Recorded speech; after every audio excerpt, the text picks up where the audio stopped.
Hi, my name's Cameron Carlson with AnimeLocation.tv. I'm here at Matsuricon 2022 with Karen Strange. How you doing? I am doing okay. It's Matsuricon. How can you not be doing okay? We're fed, we're watered, we have great staff. The attendees are all wearing masks. This is awesome. I love this con. You know, it's weird. It's been a long time since you and I have had a chance to talk. It's been since 2016. How have you been since then? What? It's been 2016. Wow, it's been 8 years, 6 years. I can count. That's incredible. Oh my gosh, I've been great. How have you been? It's been a forever. lot. Yeah, You've been doing a lot. I've moved jobs. I've moved from the Cleveland area to Columbus, so I live here now. Columbus is lovely. Yeah, I only live I live less than 10 minutes from the convention center by freeway. Gosh. So yeah. Dude, that's kind of nice. Yeah, like, I just been chilling in my apartment. I just been chilling in my apartment. When every night, I'm like, I can go sleep in my own bed. Dick. No, the hotel's lovely. I got a hotel room, so I mean. Yeah. So last time we talked, you got the chance to work. This is awesome. I am a Borderlands 3 fan. I loved you as the coffee commander. Now on top of that, I need to pick up Tiny Tina's Wonderland.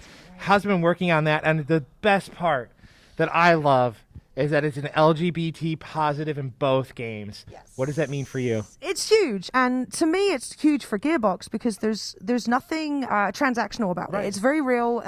They have a lot of devs and a lot of writers who are queer, who work on these games, who are queer.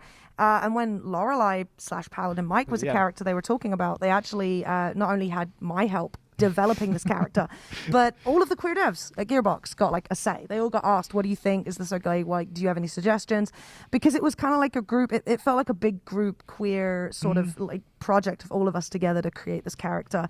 And to me, that's great because you have these very well-meaning cis or het creative directors who want to do their best, but it's always good to ask, right? And like I do the same thing with POC characters when I'm writing my own stuff. It's like you want to avoid those stereotypes you don't know exist. But it was great. I loved working on it. The team was amazing. The Foley room was my favorite room. It was this like dark room full of stuff, and there's like a microphone and like a little guy. It was brilliant. I loved it. The team were great. They gave me a lot of creative freedom, so that was really fun. Yeah, it was hard though. It was a lot of yelling. For a long time. I'm not gonna lie, Lorelei is still one of my favorites. Oh, thank you. They're fun. And to see them evolve and playing themselves, because so many of us discover our gender through gaming, right? So the fact that they play a male D&D character or B&B character is super on point. I'm going to be honest here. Actually, I prefer to play as females whenever I play role-playing games. Guys who prefer to play as females, like they'll play as the Siren or they'll play as like Lara Croft, I think, did that to a lot of you guys. No, you also happen to voice the lovable Luca, which I love, that potato, and Astra Lost in Space. Big role for you, because I remember that was big changing for you career-wise, life-wise, everything. I was terrified. I loved that role. I have it on Blu-ray. Really? Yes. Oh my gosh. What was it like working on it? Astra Lost in Space. It's a great dub. It's a great anime. It's a great manga. And the best part is you got to represent yourself. Well, sort of myself, because what was cool was that Luca, for those of you who don't know, I'll give you 5 seconds to pause if you don't want it, spoilers. Luca's intersex. And I am not, but Luca and I share the sense of growing up with breasts, with a body that's becoming more feminine and wanting to be seen as male. So that was like that was very cathartic. It was really cool to get to play it. Caitlin really wanted to cast that role as authentically as she could, which is why she sent auditions wide. I got the auditions because she knew I was in Borderlands, friends with Joel, friends with me, and was like, do you want to read for it? I was like, cool, I think I can do an American accent. Thankfully, I was in LA and I had a coach that I could go to, a friend of mine, and I was like, can you teach me an American accent for this audition? We have 4 days. And we did it! Yeah. So that's me with an American accent in 4 days. It was a lot of fun.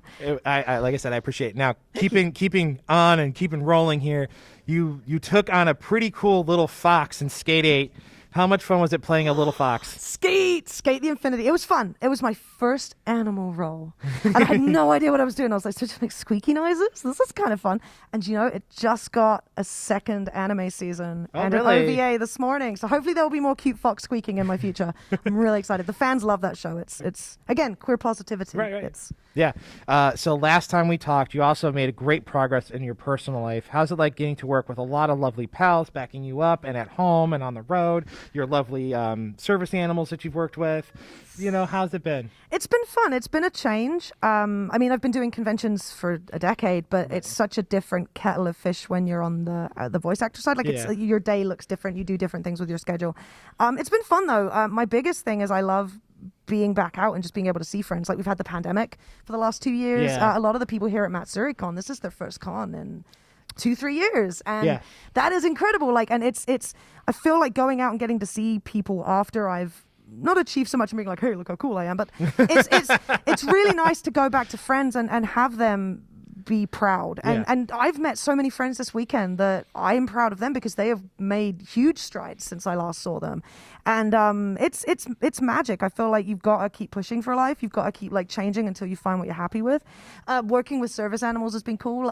We puppy raise now, so we foster other service animals, train them, teach them how to do good works. We just sent Charlie back to his new owner. Aww. So he's out working right now doing his doggy thing, and we're really proud of him. So it's been great. It's been awesome to have the support of friends. That's what I I know that you did that, and that's awesome. Now, keeping on with anime, though, you also got to work on a football, aka soccer anime, because I'm going to keep it right for the rest of the world. It's el football. But in Japan, it is soccer. Interestingly So enough. working on a sports anime compared to other anime series, what's it like working on that? Did you actually use any knowledge of football? Bit. Okay. Yeah, so it's I grew up with football. I'm English. Right. I love it. Yes. It's I've been getting back into it over the last few years, which is why it's kind of weird that I got this role. I didn't expect to get it. When I auditioned, speaking about it being a sports genre, I looked at it and I said, there's no way they are going to cast me as a cis sports dude. Like, I'm transgender. People aren't actively transphobic, but it's not in a lot of people's mindset to be like, I could cast an AFAB in one of these roles. And so I was shocked when I got it. I was like blown away. And I actually got a tweet this morning that was saying like, we need to be talking more about the fact that there's a trans dude as the lead in it. And I didn't even think about it like that. I was like, that is actually kind of progressive. Right. And there's another sports anime right now that has another AFAB as one of the characters. And so it's really cool to see like that the world is leaning in that direction, but it's a different crowd. That's the harder part. Like you get I got a couple transphobic comments at the beginning. More recently, people have just been enjoying the dub, which is kind of nice. Yeah. But it's a different kettle of fish because like a lot of the other stuff I've done has been a little more serious. Yeah. Like Astra was kind of funky, Hatena was kind of funky, but Requiem of the Rose King, the last one I did, was all serious all the time. And so to move from that to a sports shonen, which is more like anime and it's more crazy and there's more funny faces that are like, I love making noises when he makes a funny face. I've discovered I love comedy and I love like that style of acting. So it's just like a different part of being able to act and it's really cool. Like I'm learning more about football. It's really Awashi. Check it out. It's like, it's teaching me more about soccer, like the game than I knew, which is really cool. So. And in the time we were apart, you also happened to do some writing as well. Can you tell fans about your writing? Yes, so my book is up on Amazon. It's called Black Tie by Ciarán Strange. And I basically got so sick of Marvel and DC and all these other companies just like queer baiting us that I was like, screw it. I'm going to write a queer version of like Agents of S.H.I.E.L.D. or, you know, like, not so much like the Daredevil Defender series, but like, I really like that gritty urban fantasy sci-fi kind of setting. And it's political too, because there's a lot going on in the world and I have a lot to say. So there's a bit of X-Men kind of vibe to it too, but it's good. I hope you like it. It's a male. There's going to be some trans characters, there's a lot of queerness, a lot of POC rights and just stuff I need to let out. Right. Yeah. So, but I'm enjoying it. It's fun. Anything rainbow is good. Totally. And I've always wanted to write. So it's another, like, I would love to write for anime and games and, like, it's a part of my skill set that I'd love to develop. So kind of wrapping things up. Now, are there any upcoming projects you can talk about that aren't behind an NDA wall that fans can check out right now? I would just say definitely check out Requiem of the Rose King and Awashi. Requiem is now finished. It is very sad. There's some trauma and sexual abuse kind of like warnings on that one. Okay. Awashi's a lot of fun. It's a shonen sports anime. It's getting rave reviews for being like it's being compared to Haikyuu and stuff like that. So yeah, and like what was it? Kurono's basketball, Kuroko's one of the basketball ones. Yeah, so it's being compared to a lot of those really big sports anime. So definitely check that out. Everything else is NDA, I'm afraid. So okay, last question. Oh. Where can we keep up with you online? And then what would you like to say to all the fans that are keeping up with you? Because I think I met you 2014 or 13. Yeah, it was wild. So it's been a long time, almost Thank a decade you for I've being known with you. me for like, oh my God, I know it's pandemic, but we got to have a hug for that.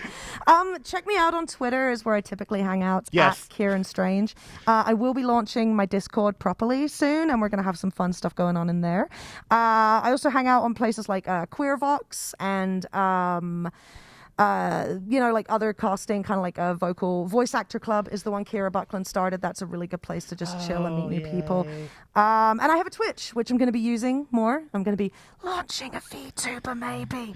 So check me out. It's currently Twitch/The Coffee Commander, but that will change soon. But check it out at Twitch, The Coffee Commander. Other than that, yeah, just if you have a creative dream, like just keep going. Like it takes 10 years to break an artist, and I've been doing this for about 12 now, and I'm still pushing through trauma and pushing through self-sabotage and imposter syndrome and all that crap we deal with. So keep pushing, please. Like, and if you ever wonder why you held on for so long, like focus on that. Like, don't focus on like the letting go. Like, focus on like why you're there and what you're doing. Like, it's so important. You're gonna look back and really be proud of yourself. So keep pushing. We got this. Karen, my friend, I love talking to you. Thank you so much for coming out. Thank you. Let's do a proper like we're a gang and yeah, Sonic the Hedgehog style. Yeah, there we go. Thank you so much for coming out. And cut.